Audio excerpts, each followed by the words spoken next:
siapa yang berserikat pada sebuah maksiat, seluruh unsur yang terkena itu sama dosanya, diratakan oleh Allah dosanya.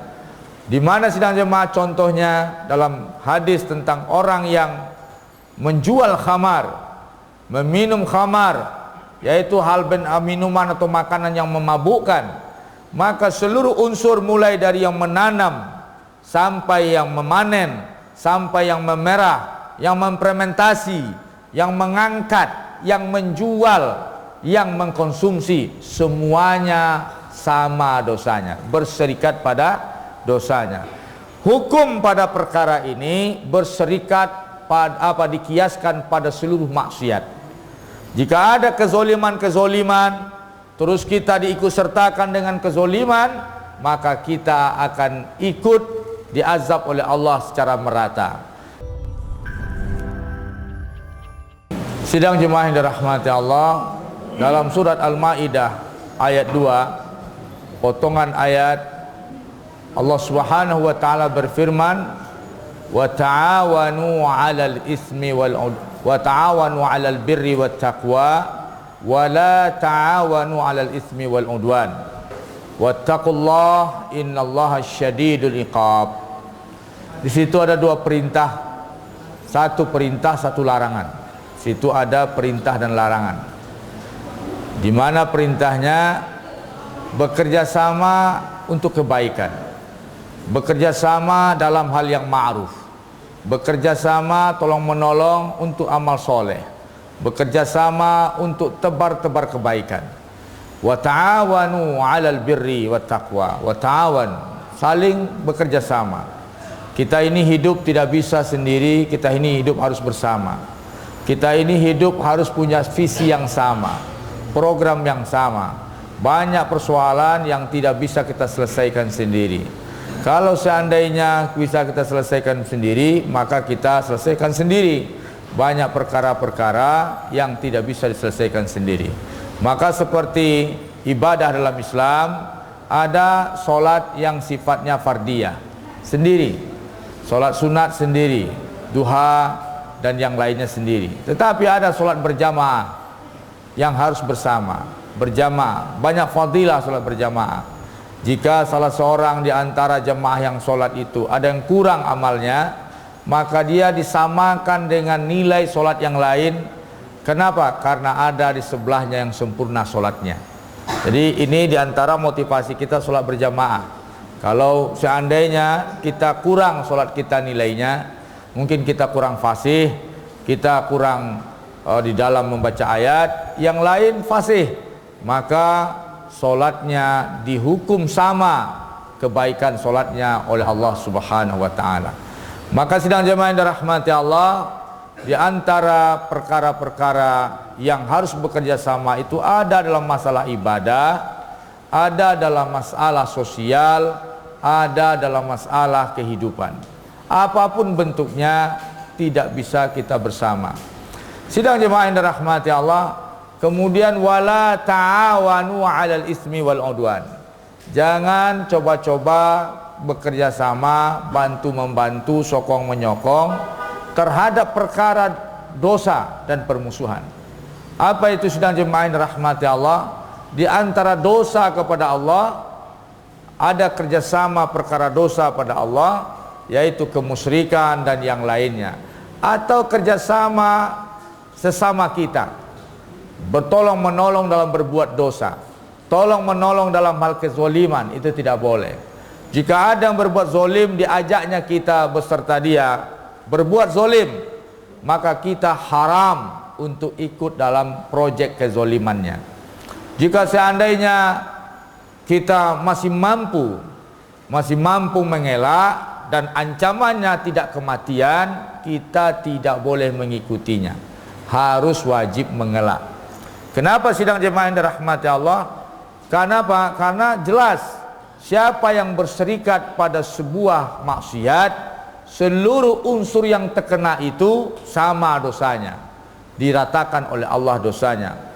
Di mana sidang jemaah contohnya dalam hadis tentang orang yang menjual khamar, meminum khamar, yaitu hal minuman atau makanan yang memabukkan, maka seluruh unsur mulai dari yang menanam sampai yang memanen, sampai yang memerah, yang memfermentasi, yang mengangkat, yang menjual, yang mengkonsumsi, semuanya sama dosanya, berserikat pada dosanya. Hukum pada perkara ini berserikat pada dikiaskan pada seluruh maksiat. Jika ada kezoliman-kezoliman, terus kita diikut sertakan dengan kezoliman, maka kita akan ikut diazab oleh Allah secara merata.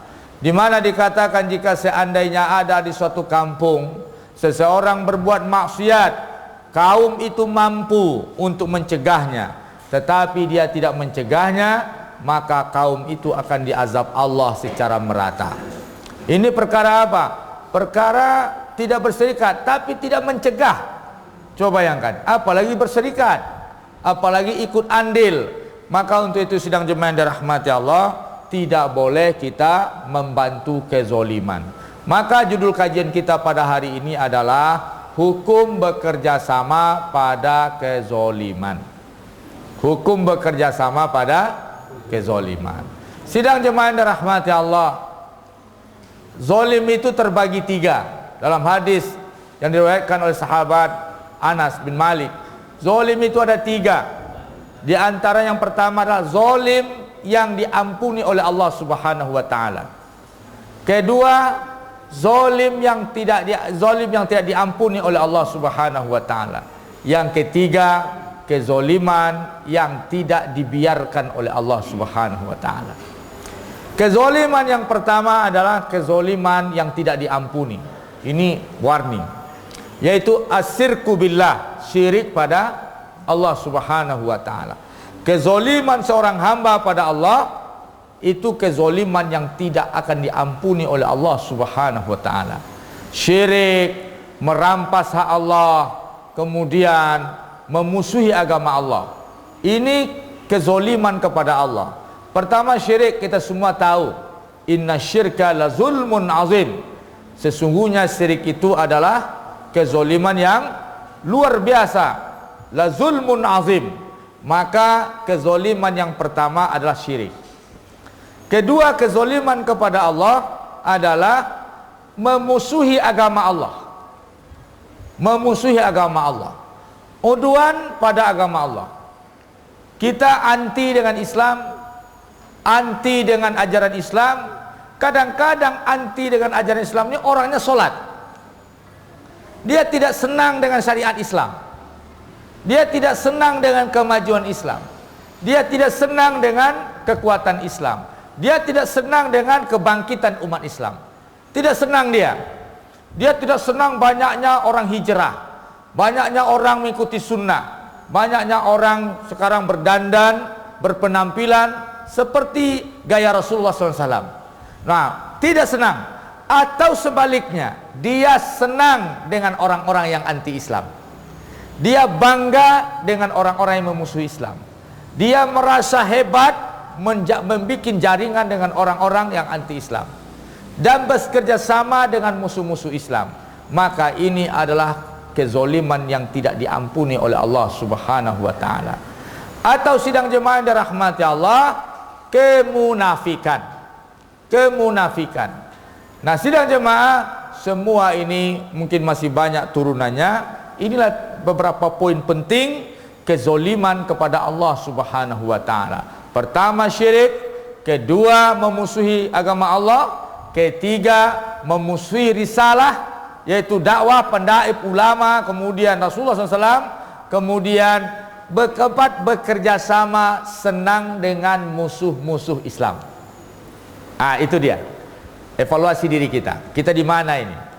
Kalau kita masih kagum dengan musuh Islam, kemudian memandang remeh